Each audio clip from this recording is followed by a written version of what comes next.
3 വഴിയിലൂടെയാണ് പ്രധാനമായും യുവത്വം എന്ന് നശിച്ചുകൊണ്ടിരിക്കുന്നത്. അതിലൊന്നാമത്തെ വഴി എന്താ അറിയോ? അഹങ്കാരമാണ്. തികഞ്ഞ അഹങ്കാരമാണ്.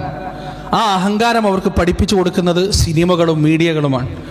നിങ്ങൾ റോഡിലൊക്കെ കണ്ടിട്ടില്ലേ, ബൈക്കും കൊണ്ട് കസറത്ത് കളിച്ച് പോവാണ്. എങ്ങനെയാണ് പടച്ചോൻ ഇങ്ങനെ ഇറങ്ങി വന്നിട്ട്, മലക്കുൽ മൗത്ത് ഇറങ്ങി വന്നിട്ട് നീ എന്തും ചെയ്തോ, ഞാൻ നിന്റെ റൂഹ് പിടിക്കൂല എന്നോൻ ഉറപ്പ് കൊടുത്തതുപോലെയാണ് റോട്ടിലൂടെ ഇങ്ങനെ പരക്കം പായുന്നത്. ഏതാനും ദിവസങ്ങൾക്ക് മുമ്പാണ് നമ്മുടെ അടുത്ത പ്രദേശത്ത് 3 കുട്ടികൾ ബൈക്കിൽ ഇങ്ങനെ ചീറിപ്പാഞ്ഞു. അവസാനം നിയന്ത്രണം വിട്ടു. അതിലൊരു കുട്ടിയുടെ തലയുടെ മുകളിലൂടെ നാഷണൽ പെർമിറ്റ് ലോറിയുടെ ടയർ കയറി ഇറങ്ങി.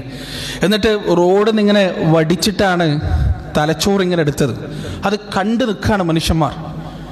ഇത് കണ്ടു നിൽക്കുന്ന കുറേ ചെറുപ്പക്കാർ വേറെയുണ്ട്, യുവാക്കൾ വേറെയുണ്ട്. ഇത് അവരുടെ കണ്ണ് തുറപ്പിക്കോ? ഇല്ല. വീണ്ടും ഇതേ പോക്ക് പോവും. 3 ആളെയും കയറ്റിപ്പോവും, 4 ആളെയും കയറ്റിപ്പോവും. ഉള്ളിലൊരു അഹന്തയാണ്, എനിക്കൊന്നും സംഭവിക്കൂല. എന്നെ തകർക്കാൻ ആരാണ്? എന്നെ പിടിക്കാൻ ആരാണ്? എന്നെ നിയന്ത്രിക്കാൻ ആരാണ് എന്ന ചിന്തയാണ്. ഇനി ആരെങ്കിലും ഉപദേശിച്ചു കൊടുത്താലോ, നീ നിന്റെ കാര്യം നോക്കിയാൽ മതി കേട്ടോ, നീ എൻ്റെ കാര്യത്തിൽ ഇടപെടാൻ വരണ്ട, എൻ്റെ കാര്യം നോക്കാൻ എനിക്കറിയാം എന്ന ചിന്തയും എന്ന മറുപടിയുമായിരിക്കും ആൺകുട്ടികളിൽ നിന്ന് പലപ്പോഴും നമുക്ക് ലഭിക്കുക. എത്ര നല്ല ഉപദേശങ്ങൾ നൽകിയാലും ആ ഉപദേശങ്ങളെ അഹങ്കാരത്തിൻ്റെ വാക്കുകൾ കൊണ്ടാണ് 80% വരുന്ന ചെറുപ്പക്കാരും ഉപദേശമാണ് ഏറ്റവും വെറുപ്പുള്ളത്. ഒരാൾ നല്ലത് പറഞ്ഞു കൊടുത്താൽ അതിനേക്കാൾ വെറുപ്പുള്ളൊരു വിഷയം അവന് വേറൊന്നുമില്ല. അഹങ്കാരമാണ്. ആ അഹങ്കാരത്തിന്റെ പരിണിതഫലമാണ് പ്രിയപ്പെട്ടവരെ. ഒരാൾ ഒരു കുറച്ച് പ്രായം 40 50 വയസ്സുള്ള ഒരാൾ വണ്ടി എടുത്ത് പോകുമ്പോൾ അവിടെ നേർക്കുനേരെ പോയിക്കൂടെ, ശരിക്കും പോയിക്കൂടെ എന്ന് ചോദിച്ചാൽ ഓനോൻ്റെ ഈഗോ അങ്ങോട്ട് പുറത്തു വന്ന്, നീ ആരാ ചോദിക്കാൻ, നീ മര്യാദയ്ക്ക് പോയിക്കോ, നീ നിന്റെ പണി നോക്കി പോയിക്കോ, ഉപദേശിക്കാൻ നിൽക്കണ്ട, വിട്ടോ വണ്ടി എന്ന് പറയൂ. ഇതിപ്പം അവസാനം നടന്ന കൊലപാതകവും അങ്ങനെ ഓരോ സംസാരത്തിൽ നിന്നുണ്ടായതാണല്ലോ. അങ്ങനെ എത്ര പ്രശ്നങ്ങൾ നമ്മുടെ നാട്ടിൽ നടക്കുന്നു. അഹങ്കാരികളായി മാറിക്കൊണ്ടിരിക്കുന്നു. പെൺകുട്ടികൾ വേറെ രീതിയിൽ. കുടുംബത്തിൽ നിന്ന് എന്തെങ്കിലും പറഞ്ഞാൽ എനിക്ക് എൻ്റെതായ സ്വാതന്ത്ര്യമുണ്ട്, എനിക്ക് എൻ്റെതായ അവകാശമുണ്ട്, പെണ്ണെന്നും വീട്ടിൽ അടങ്ങിയിരിക്കേണ്ടവളൊന്നുമല്ല, അവൾക്ക് ഓളതായ ഇഷ്ടങ്ങളുണ്ട് എന്ന് പറഞ്ഞിട്ട് കുടുംബക്കാരോട് തട്ടിക്കയറുക. എന്നിട്ട് ഇഷ്ടമുള്ള ആളുകളുടെ കൂടെ ഇന്നലെയോ മെനയാന്നോ കണ്ട, അല്ലെങ്കിൽ 1 വർഷം മുമ്പ് മാത്രം പരിചയമുള്ള കാമുകന്മാരുടെ കൂടെ ഇറങ്ങിപ്പോവുക. കണ്ണിന്ന് ചോരയാണ് പല മാതാപിതാക്കളും പൊഴിക്കുന്നത്. ചോര അത് കണ്ടിട്ട് പോലും അലിവില്ലാതെ സ്വന്തം ജീവിതത്തിന്റെ സുഖങ്ങൾ തേടിപ്പോവുക. അവസാനം ജീവിതം മുഴുവൻ നശിച്ചു കഴിയുമ്പോൾ തിരിച്ചു വരാൻ ഒറ്റ സ്ഥലം മാത്രമേ ഉണ്ടാവുള്ളൂ, അത് മാതാപിതാക്കൾ തന്നെയാണ്. ഉമ്മാന്റെ ഉപ്പാന്റെ അടുത്തേക്ക് തന്നെയാണ് അവസാനം തിരിച്ചു വരിക. അഹങ്കാരമാണ്, സംഘടന മനോഭാവം. നിങ്ങൾ കണ്ടിട്ടില്ലേ, കോളേജ് കുട്ടികൾ തല്ലുകൂടുന്നത് കണ്ടാൽ ഹൃദയം ഇങ്ങനെ പതക്കും. അതുമാതിരി അടിയാണ് അങ്ങോട്ടും ഇങ്ങോട്ടും അടിക്കുക. കയ്യിൽ കിട്ടിയത് എടുത്തിട്ട് തലക്കും അവിടെ ഇവിടെ അടിക്കാണ്, കൂട്ടത്തല്ലല്ല. എന്താ സംഭവം? ഞാനാണ് വലുത്. കാണുന്ന സിനിമകളിലെ നായകന്മാരാണ് ഓരോ ആളുകളും. എല്ലാവരും നായകന്മാരാണ്, എല്ലാവരും ഭയങ്കര സംഭവമാണ്. എന്നെ തോൽപ്പിക്കാൻ ആരുമില്ല. 2-3 മാസം ജിമ്മിനൊക്കെ പോയി മസിലൊക്കെ ഇങ്ങനെ പെരിപ്പിച്ച് ടൈറ്റുള്ള ഷർട്ടൊക്കെ ഇട്ട് ഇങ്ങനെ ഒന്ന് നടക്കുമ്പോൾ ഓം വിചാരിക്കാണ് എൻ്റെ കാലിൻ്റെ താഴെയുള്ള ഭൂമി ചെറുനാരങ്ങയാണ്, അല്ലെങ്കിൽ നെല്ലിക്കയാണ്. ഇങ്ങനെ അഹങ്കാരത്തോടെ പടച്ചോന ഓർമ്മയില്ലാതെ തൻ്റെ ശരീരം എത്രയോ പരിമിതിയുള്ളതാണ്, മുടിച്ചുകൊണ്ടിരിക്കുന്ന ഗ്രാമുകൾ മാത്രം തൂക്കം വരുന്ന ഹൃദയം ഒന്ന് നിന്നാൽ താനിങ്ങനെ വിരിച്ചു നടക്കുന്ന ശരീരം അനങ്ങാൻ പോലും കഴിയാതെ പുഴുക്കൾ മമിക്കുന്ന ഒരു മാംസപിണ്ഡം മാത്രമായി മാറും എന്ന ചിന്തയൊന്നുമില്ല. അഹങ്കാരത്തോടെ ഇങ്ങനെ സംഘടന മനോഭാവത്തോടെ ആരെങ്കിലും എന്തെങ്കിലും പറയുന്നുണ്ടോ എന്ന് നോക്കി ഇങ്ങനെ നടക്കുന്ന ഒരു യുവത്വം, പ്രിയപ്പെട്ടവരെ, അതുണ്ടാക്കി കൊടുക്കുന്നത് മീഡിയകളും സിനിമകളും ഇതുപോലെയുള്ള സംഗീതങ്ങളുമാണ്.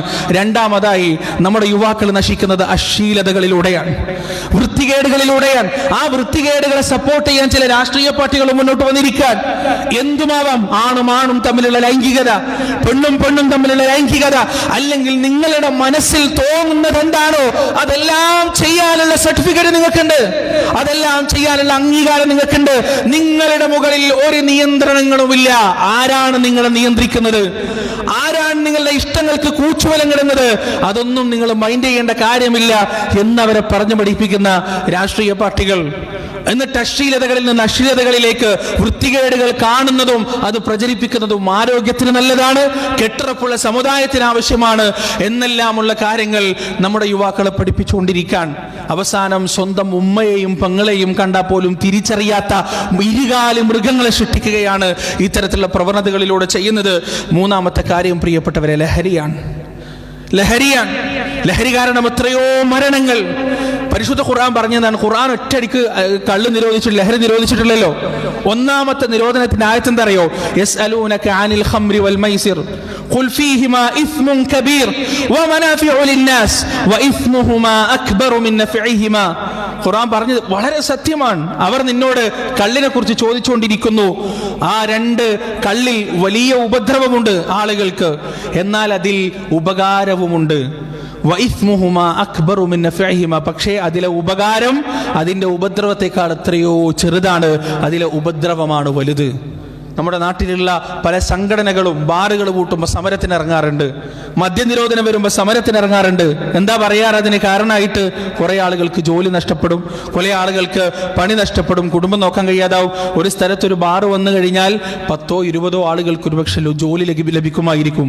പക്ഷേ 100ഓ 200ഓ കുടുംബങ്ങൾ അതുകൊണ്ട് തകരും.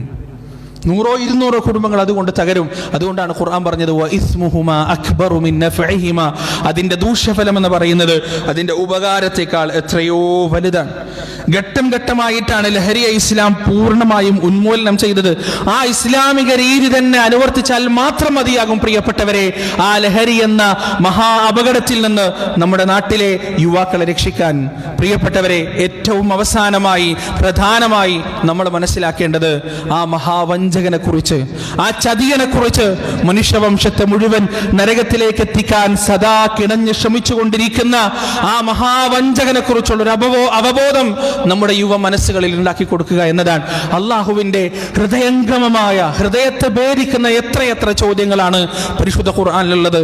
സൂറത്തുൽ ഇൻഫിതാറിലൂടെ അള്ളാഹു ചോദിക്കാണ്, യാ അയ്യുഹൽ ഇൻസാൻ, അല്ലയോ മനുഷ്യരെ, മാ ഗർറക ബിറബ്ബിക്കൽ കരീം, മാന്യനായ നിന്റെ റബ്ബിനെ കുറിച്ച് എന്താണ് നിന്നെ വഞ്ചിച്ചു കളഞ്ഞത്, എന്താണ് നിന്നെ ചതിച്ചു കളഞ്ഞത്? അല്ലദീ ഖലഖക ഫസവ്വാക ഫഅദലക, ആ റബ്ബാണ് നിന്നെ സൃഷ്ടിച്ചത്, നിന്നെ ശരിപ്പെടുത്തിയത്, നിന്നെ പാകപ്പെടുത്തിയത് ആ രക്ഷിതാവാണ്.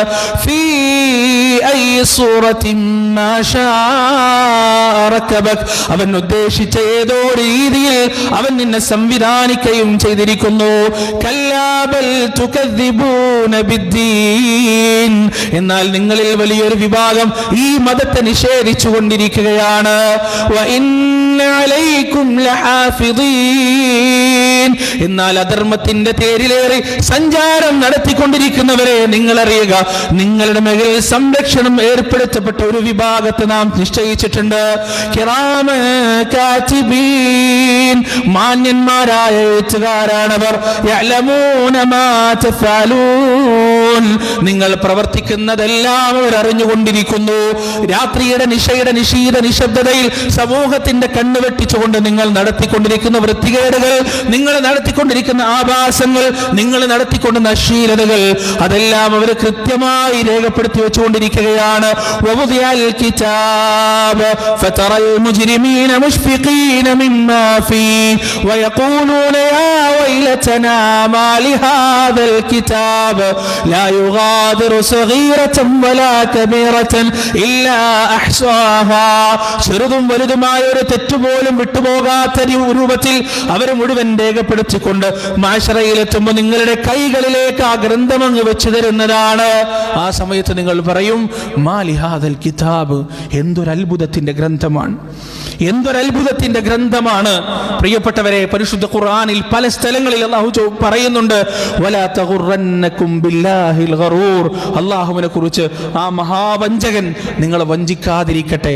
യാ ബനി ആദം, ആദം സന്തതികളെ, ലാ യഫ്തിനന്നകും ശൈത്താൻ, പിശാച് നിങ്ങളെ വഞ്ചിക്കാതിരിക്കട്ടെ.